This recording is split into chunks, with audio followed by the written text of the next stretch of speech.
they need to start making the hearts come up. Yeah, we need a lot of hearts. We're drinking coffee today at Swiss Water. There's Mike. Wave Mike. Don't tell me what to do. Tell you what I want. Hello, welcome to Coffee Friends. And it's our 5-minute coffee talk on Fridays, periscoped. Today we are at, oops, I'm crooked, Swiss Water Decaf, and we have Mike Strumpf. Hey Mike. Hello.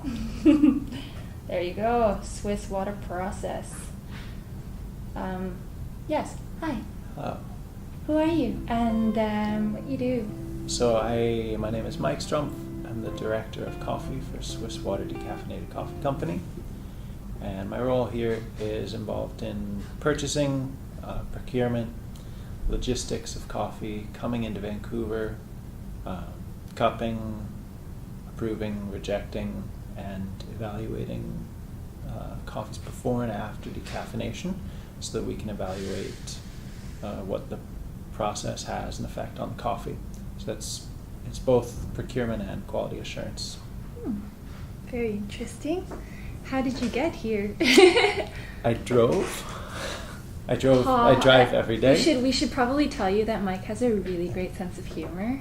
I also, when I moved to Vancouver, I drove. I've worked for roasting companies in the past in similar quality control, quality assurance roles, and came to Swiss Water about 5 years ago. Cool. That's very interesting.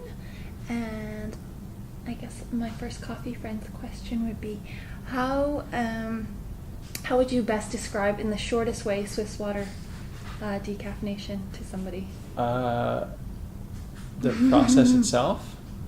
Yeah, what is it if somebody doesn't know what it is? So we're a coffee company who also decaffeinates coffee, but we have a couple different sides of how we work. One, what I was talking about with the main part of my job is where we buy coffee. We also accept people's coffee where we don't purchase the coffee. The roaster already owns it, sends it to us, and we take the caffeine out. The decaffeination process always works the same way. It works with what we call green coffee extract, and that is the medium in which the caffeine is removed from the coffee. Caffeine is water soluble, so if you put green coffee beans into anything that's liquid, caffeine will brew out. So will all the soluble solids which make up the flavor. So we have a green coffee extract which keeps the green coffee soluble solids at equilibrium, except for the caffeine. It allows the caffeine to brew out of the coffee, and that's how it gets decaffeinated. So Cool. the flavor stays in, the caffeine brews out. Any hearts for that? No hearts. No hearts. No hearts for decaffeinated coffee. Okay, that's okay. I saw the Swiss Water website has, when you first land on it, there's a side that says industry, and the other side says drink. Are you a coffee drinker? Like, Yeah. which part of coffee industry are you? Yeah. I thought that was really interesting because a lot of times people ask me like, well, what's your take on coffee? Like, what do you want to do, and why are you interested in it?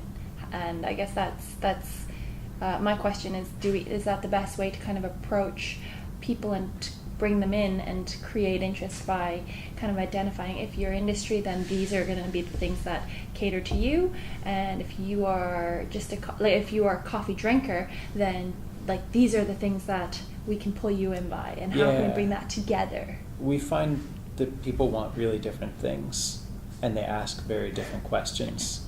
Ooh, ask about NYC Cafe. Will do. That's coming up.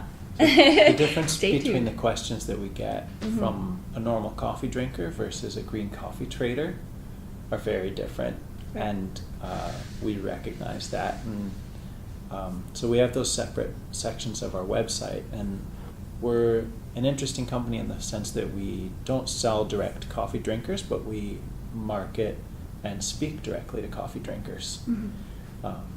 Because if we can educate people in cafes about Swiss Water decaffeinated coffee, they'll be interested in it. They'll tell their cafe that they want Swiss Water decaf. Cafe will tell the roaster will come to us. And that's why we're having this pop-up cafe in New York City. Well, I didn't even need to ask. Yeah, That was question 3, and that was somebody else's question here. So tell us about the pop-up. So October 30th to November 8th, we're having a pop-up installation in New York City in Soho, which we're calling The Art of Coffee Without Caffeine. And so it's a cafe that runs from 11 a.m. to 11 p.m., not your normal coffee drinking hours. 11 a.m. to 11 p.m. But your decaf drinking hours. Huh? We're serving only decaffeinated coffee, a few different brewing methods, including espresso, with both single origin coffees and a few blends, and focusing on just having fun. There will be some music, people talking about decaf, local artists painting up the place. Cool. So it'll be really interesting. And the focus isn't so much on our process itself, but just on coffee and community and decaf doing and cool community stuff. and getting the word out to people who aren't coffee traders that you can drink decaf. You don't have to be embarrassed about it, and that it can be tasty.